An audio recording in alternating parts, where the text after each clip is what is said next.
I wonder if Shigeko and Mr. Lee would now speak about not just the injuries, but also the healing process from those injuries. There was burns, there was radiation, but you had to, at some point, begin putting your lives back together. If you would speak a little bit about the aftermath, about healing, about what happened to you following the bombing. Shigeko.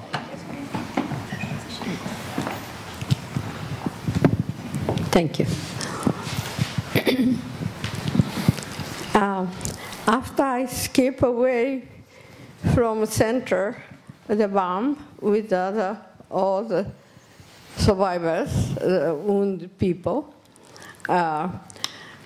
finally I got to the place was elementary school, and therefore many hurt and burned, and all the people were there. Then I just sat down on the ground and knocked me down, and I go up to the conscious.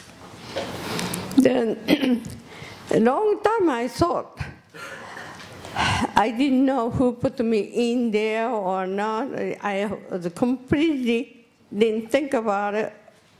But other day, Hibakusha ourselves talking about what happened those days, and hit me in my mind, saying,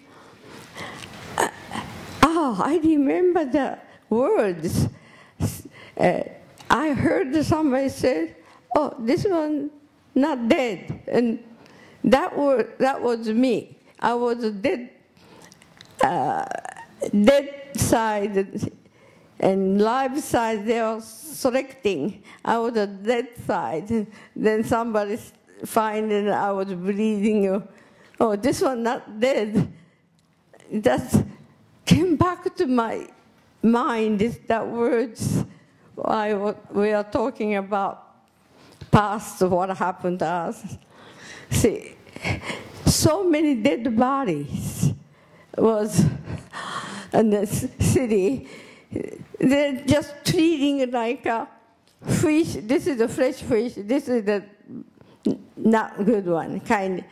Then people's minds don't connect to this is the human body. And the people are so used to get numb to feeding.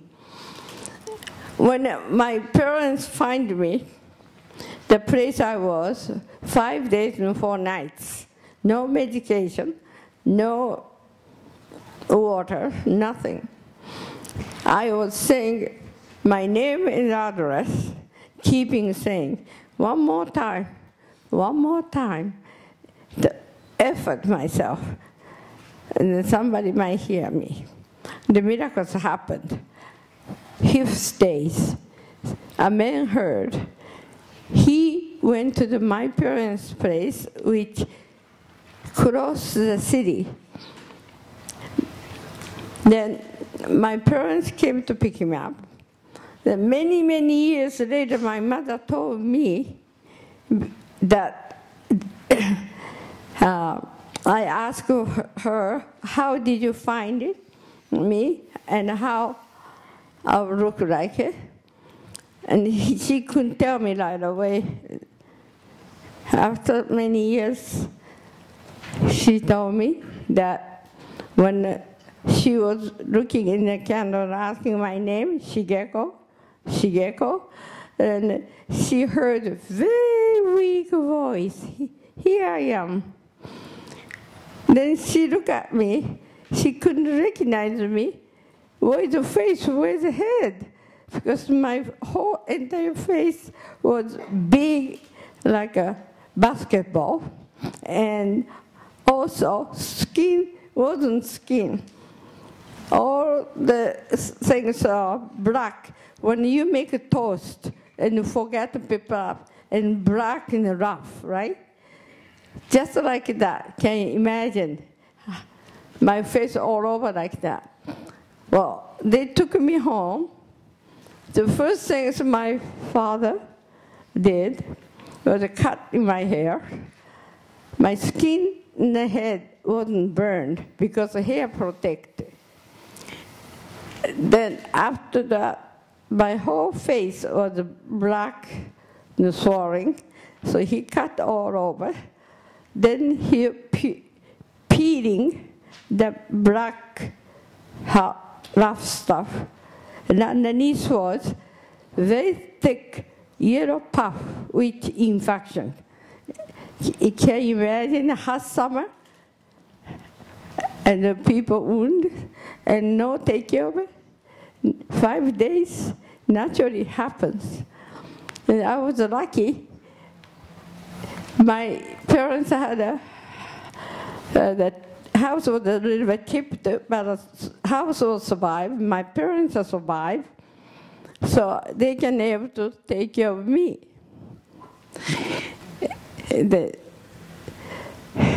That is things I never forget. But I feel many people suffer, not just few people, entire city people, and not just that. Many, once war started, many people suffered, not just Hiroshima and Nagasaki. So that's your questions. Thank you.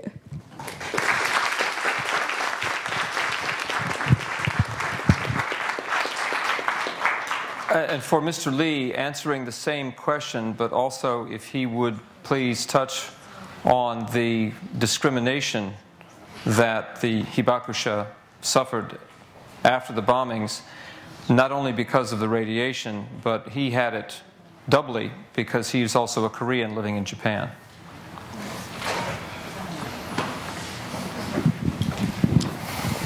はい、また、皆さんにちょっとお話をしたいと思います。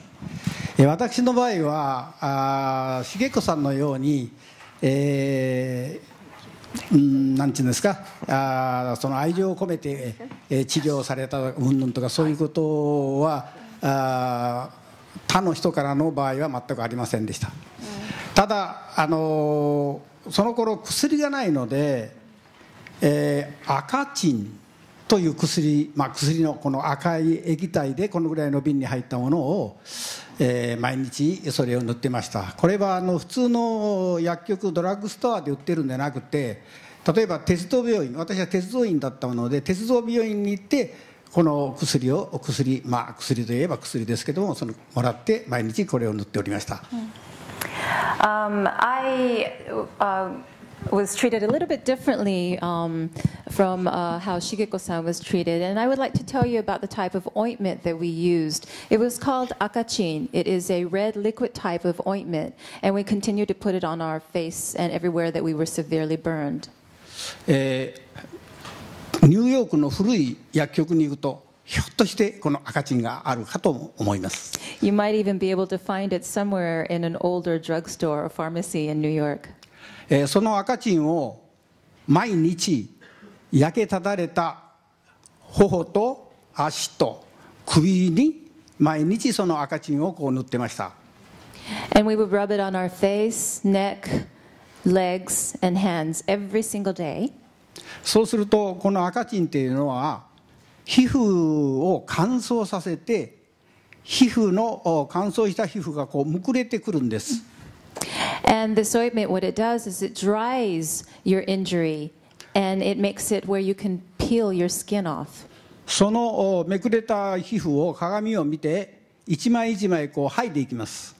And so I would look in the mirror and peel my skin off one by one. 毎日その繰り返しをやっているわけです。This is on a daily basis. ところが先ほど申しました首の方は赤チンを塗ることができません。But as I mentioned earlier, I could not reach my back to do it, the back of my head for that. その首に赤チンを塗るのはママの仕事でした。And that was, of course, my mother's job. ママもその赤チンを塗りながらさっき言ったように、お前こんなにやけどをしてこんな体になってこんな醜い顔になって早く死んでくれよと、早く死ねと毎日私の首の後ろでささやきながら涙を流してました。She would put the akachin ointment on the back of my head and look at it and keep murmuring, "What are you going to do? Your body is such a mess. Your face is atrocious. You're in so much pain. Maybe it's better if you die quickly." 田舎の農家で、菜種油をいただきました。Eventually, we realized that maybe we needed some other type of treatment. And so I lived in the countryside, and we were able to get some grapeseed oil from the farmers nearby. その菜種油を塗ると乾燥肌が皮が剥げないでそのまま、元の肌にどんどん変わっていくことが気がつきました。And it was amazing because this grapeseed oil would actually dry my skin, but it would repair it at the same time. ウジの湧いてた首の後ろもその油を塗ったために乾いてきてだんだん良くなってウジ虫も湧かなくなりました。And even the maggots would disappear, and the back of my neck healed gradually as well. そして先ほど申しました4ヶ月間母とウジと戦いながらこうして元気になってまいりました。And that is how I was treated with my mother, my mother helping me to heal, and here I am again, healthy, as I mentioned earlier. 私のその間の治療を簡単に申し上げました。That was just a simple version of the treatment we had to endure. 先ほど私が日本にいるという日本に行って被爆したという事実はどうしたのかとおっしゃいました。ごめんなさい。日本にいて原爆にあった韓国人がどうして日本にいるのかということを聞かれました。I have been asked, why was a Korean person living in Japan and becoming a Hibakusha?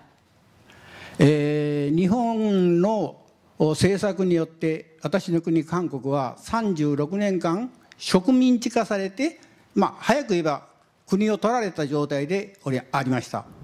For those of you that don't know this fact, for about 36 years, my country, Korea, was colonized by the United States. So, simply stated, the country was taken away by the Japanese government. 私が小学校の頃にも随分な差別を受けてきました。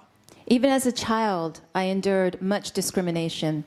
極端な話が、私が小学校4年生の頃に学校から帰っていくと、そこのおじさんが「はい、リーちょっとおいで」って呼びました。I can give you one case that's clear in my mind. I would be walking home with my friends, and there would be a guy down the road saying, "Hey, Lee, come over here." そこへ止まれ。Stop right there. そして私に向かって正面をかけてくる。And he peed on my leg. そういう小さい時に差別を受けてきました。This is the type of discrimination I endured as a child. それから、原爆に遭い、そして治療も終わって、私が仕事に行く時でも私が韓国人だということがバレると私がすぐ首を切られて職がなくなるわけです。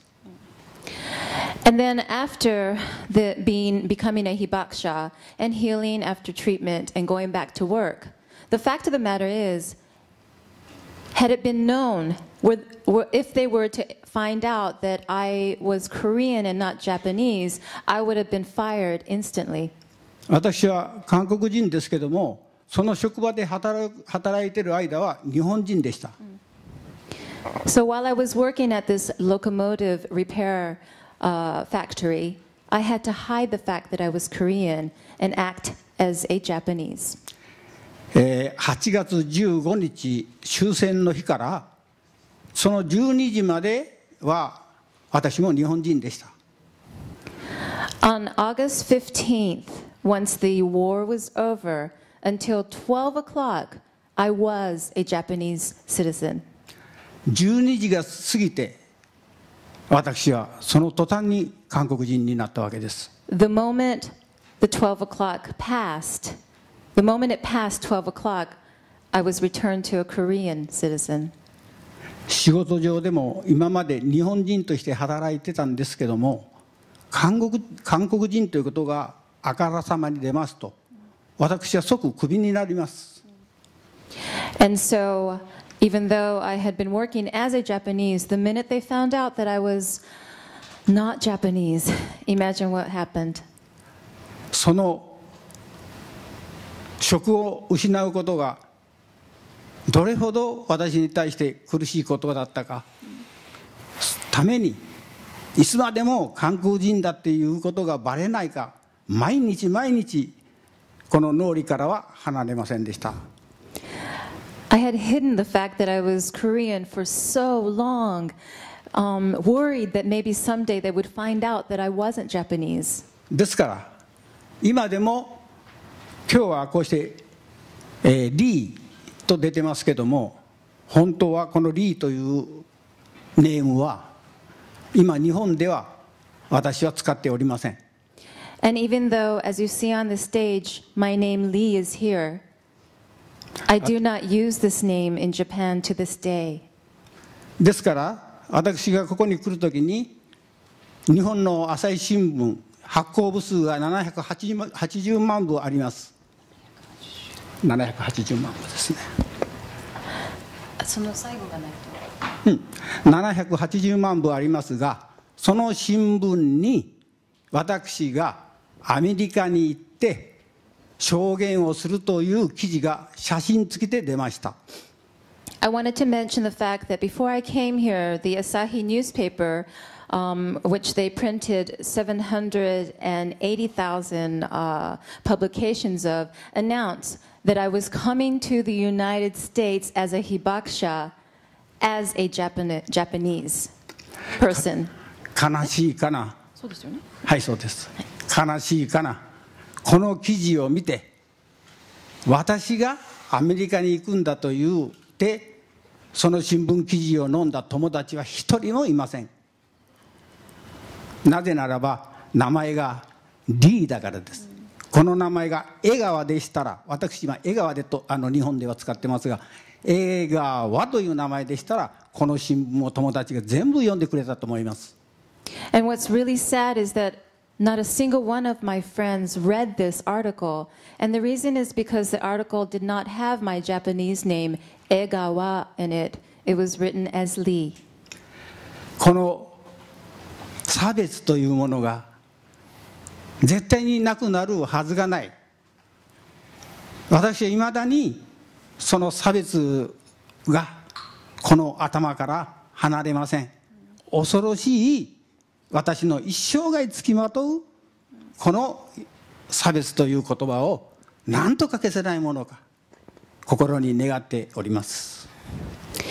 And I understand that for me, this is going to be a traumatic word for the rest of my life, the word discrimination. I know that it's going to linger in my brain. Will it actually ever dissipate? No, there's no way that's going to happen.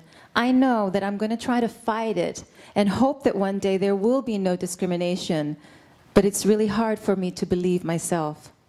皆さんにはそういう差別はありませんと思いますが、皆さんと仲良くして今後の勉強に勤しんでください。ありがとうございました。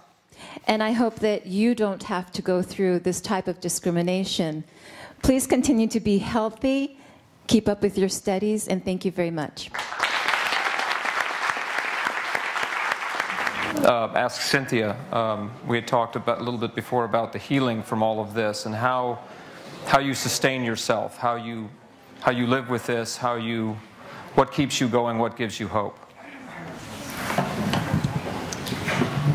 So for many years, I contemplated suicide, and there was one time when it was really bad, and I had lost all my money, almost everything I owned had gotten stolen, and I was homeless and penniless and 60 years old living in a tent in the wilderness. And this energy came up from inside my guts and said, choose gratitude. And I thought, what on earth do I have to be grateful for? But I decided to experiment, and so I started giving thanks. I started using gratitude in my life for everything. First for the things like, oh, I have food today, I have a roof over my head. And then I started using gratitude on the pain. I'd had this electroshock, in my neck for over 60 years, and I started thanking the electroshock, and it started totally transforming. And I started using gratitude with my clients, and their lives started transforming. So I decided to learn more about how the brain works. And what I discovered is that most of our brain, which is the ancient part of our brain, runs on fear.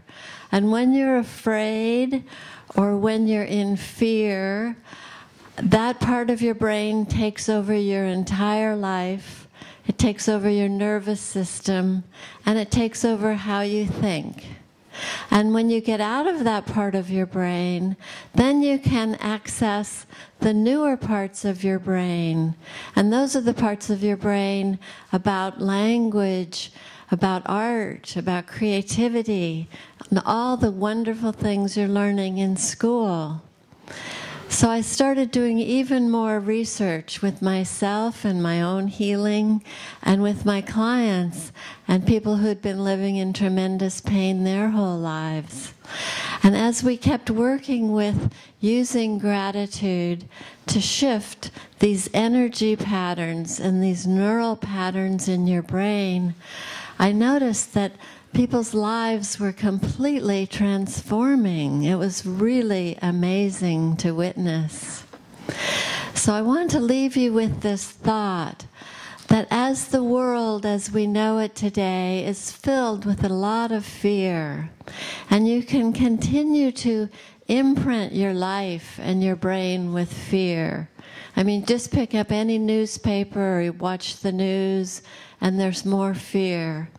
But as we shift and start coming from a different part in our brain and a different part in our heart, we can come from a space of love and creativity. And from this place, you can start to create a whole different type of life for yourself. And as you look inside and see what is your heart's desire, see what is your passion, what is really exciting to you, and you pursue that in your life, and you pursue your unique gifts. As we all start to do that, then we can start to create a world that works for everyone.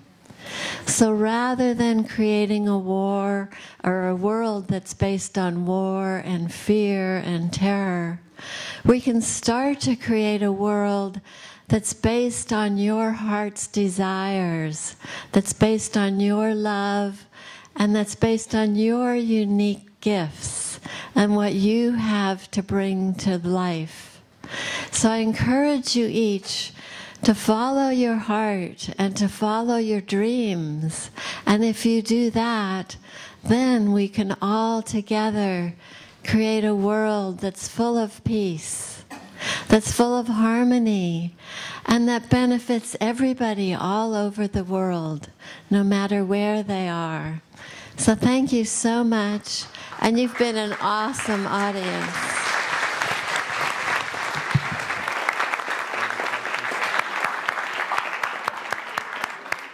Okay.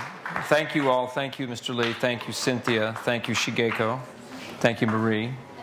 Now, questions from the audience. You're not a student, Kathleen. I'm a student of life. But go ahead. Thank you, everyone, for being here so much. It's such a joy to see all of you and hear all of you and hear you listening. I just wanted to follow on from something that Mr. Lee was talking about, and I think that this is really important, so I jumped up even though I'm not a student. Please forgive me. When we talk about the immorality of nuclear weapons, that they destroy all, they have the capability to destroy all life on Earth. It means that they are, the efficacy of nuclear weapons, it shows that war no longer works in our world.